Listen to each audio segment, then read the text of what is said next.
Hæ, ég heiti Vilhjálmur. Í þessu myndbandi ætla ég að kenna ykkur að búa til svona tening með kúlu inni. Við byrjum á því að smella á Create New Design og þá opnum við nýtt skjal í Tinkercad. Við förum í Edit Grid og við ætlum aðeins að minnka þennan vinnuflöt hérna. Ég segi 100, 100 og Update Grid. Ok, ég nota músina til þess að færa mig fram og aftur. Ég get líka hægri smelt til þess að sjá svona til hliðana á formunum. Svo eru hérna teningur hérna uppi sem er hægt að nýta og takkar hérna til þess að stjórna hvernig við sjáum það sem við erum að teikna. Ok, ég dreg hérna inn boxið,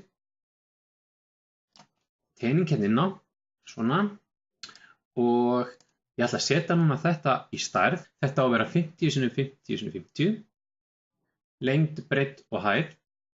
Og ég smelli hérna á og ég fer hérna í litlu punktana hérna og ég byrja að draga þetta til hliðar.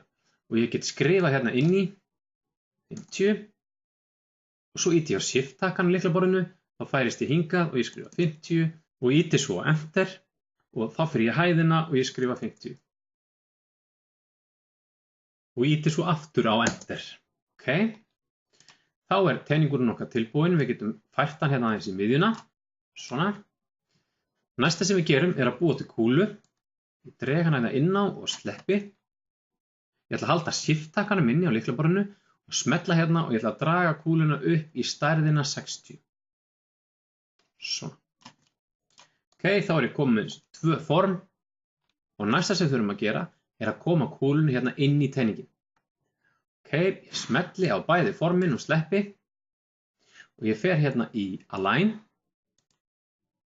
Og ég byrja bara að raða þessu inn í, svona, svona og svona. Núna er hún komin jafnt alls staðar inn í. Og næsta sem við gerum er það að við smellum á kúluna. Ég ætla aðeins að fjölga hvað hún er gerð úr mörgum formum. Ef ég fer hérna mjög neðarlega þá sjáum við að formunum fækkar til þess að búa til kúluna. Og ég ætla að setja þetta hérna í 24. Ok. Síðan smelli ég aftur á kúluna og ég ætla að breyta henni í hól. Þannig að hún verði ekki flötur, þannig að hún verði gat. Og þegar ég er búin að því, þá tek ég bæði formin svona og velðu bæði með því að smella hérna og halda músatakkanum inni og sleppa. Og þá getum við farið og dregið kúluna frá þessu formi með því að smella hérna á Group. Eða Ctrl-G getum við líka gert. Nú sjáum við að kúlan er búin að dragast frá forminu. Við getum skoða okkar aðeins hérna. Ok, næsta sem við ætlum að gera, við ætlum að færa þetta hérna aðeins inn á vinnuflötinn. Og ég ætla að snúa mér og ég sé að þetta er á lofti, þannig að ég ætla að færa þetta aðeins niður. Þess ekki, fór ég vitlausan, smelli hér og fer hérna niður, svona. Nú situr þetta form á vinnuflötinu. Ok, næsta skref er að búa til kúluna sem á að vera inni. Þá dreg ég hérna. Sleppi þessu formi, held Shift-takkanum inni sem er á lyklaborðinu til vinstri og ég smelli þennan punkt hérna og dreg þetta upp. Og núna ætla ég að draga þetta upp í 40, svona. Læsilegt. Næsta skref er að færa þetta hérna inni, svona. Og við þurfum að velja bæði formin, svona. Og ég fer í Align og við miðju setjum þetta. Svona eru 3 punktar til þess að miðjusetja. Ok, þá erum við búin að gera þetta, en til þess að þrívíddaprenta þetta form, þá þarf kúlan að liggja á yfirborðinu hérna.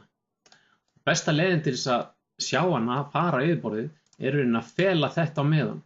Þannig ég fer hérna, smella á formið, smella á peruna hérna, Hide Selected, Ctrl-H, smelli og ég nota músina hægri smelli með músinni til að sjá betur hvað ég er eða smelli beint hérna, svona og smelli síðan á formið og við smellum í svörtu öruna og draugum þetta niður.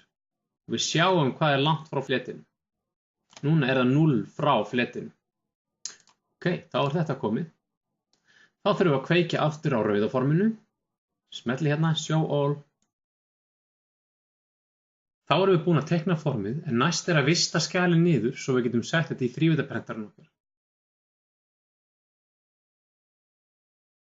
Til þess að vista skjalið þurfum við að fara í Export, en fyrst ætlum við að fara og breyta nafninu á skjalinu. Ég smelli hérna og ég segi kúluteningur og ég smelli hérna og fer í export núna og vista sem STL. Og við getum fundið skjalið okkar inn í download möppunni. Þetta hérna er download mappan og hér finnum við skjalið. Þá erum við búin að teikna okkar fyrsta verkefni Tinkercad. Takk kærlega fyrir áhorfið.